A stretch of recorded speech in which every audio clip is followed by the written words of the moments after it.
সত্য মুখস্থি বলে বলে যেটি থামরা কাশি উই ওটি কাশে কথা কয় না।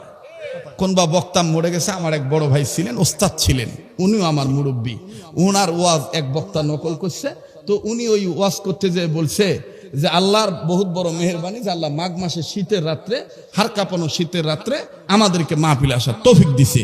তো এই ওয়াজ ওই আর এক বক্তা মুখস্থ করছে, মুখস্থ করে উই আবার চৈত মাসের ওয়াজ করবে যাইয়া উই তখন কইতেছে আল্লাহর বহুত বড় মেহেরবানি যে আল্লাহ তাআলা এই প্রচন্ড শীতের মাঝে আমাকে আপনাকে মাহফিলে আনছে। এক শ্রোতা খারাপ হয়ে কয়, কে হুজুর চৈত মাস শীতটি পালিন কোনটি? কথা কয় না।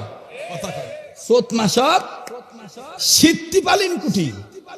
ওই তুমি কথা বাবা আমি মুখস্থ করে আসছি তো আমার তাল বেতাল হয়ে গেছে। বা কি হয়ে গেছে?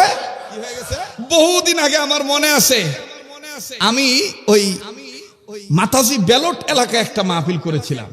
সেখানে আমি বলেছিলাম যে আমাদের বুঝার যে কত ভুল। বিয়ে শাদী হয়েছে, এখন ওই বিয়ে হওয়ার পরে আপনাদের এলাকায় জামাই তো যাই কয়, জাইর হাতত জামাইয়ের হাতত বেটি চল তুলা দেয় না, সোপে দেয় না, বিদায় দিয়ে দেয় না।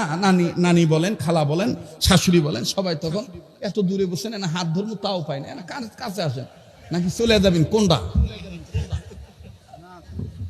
আমি তো এখনো ওয়াজ শুরুই করি নাই, কেবল আরম্ভ করেছি।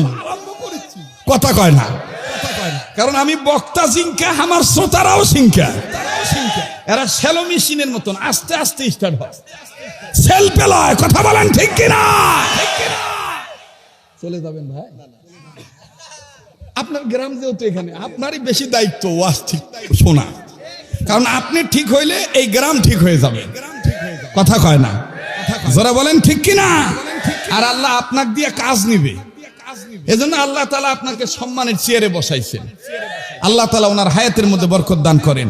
আমার বাম সাইডে যে ভাই আছে ওনাকেও আল্লাহ তাআলা কবুল করেন। জোরে কোন আমিন। কে বাবা, আমার তো ভয় পাইছিলাম ঘন্টাখানি সময় দেন কিনা, এখন সময় যে চলে যাচ্ছে, আর কিছু সময় থাকলে আসেন না চলে যাবেন? বা আসেন বাবা, থাকেন বা থাকেন, আল্লাহ কবুল করুক। আমার এই ভাষা যখন আমার মেয়ে শোনে, আমার মেয়ে কো আব্বা ইসকিয়া क्या बात है, ফার্সি না और উর্দু না और ইংরেজি না और আরবি क्या? তখন বাবা এটা তোর আমার হইলো নানি বাড়ির ভাষা। তোমার নানি বাড়ির ভাষা এই চুলাক চোখা করতো, চোখা বলছে। আমি কই হ্যাঁ এটা হলো গ্রাম্য ভাষা। যাই হোক,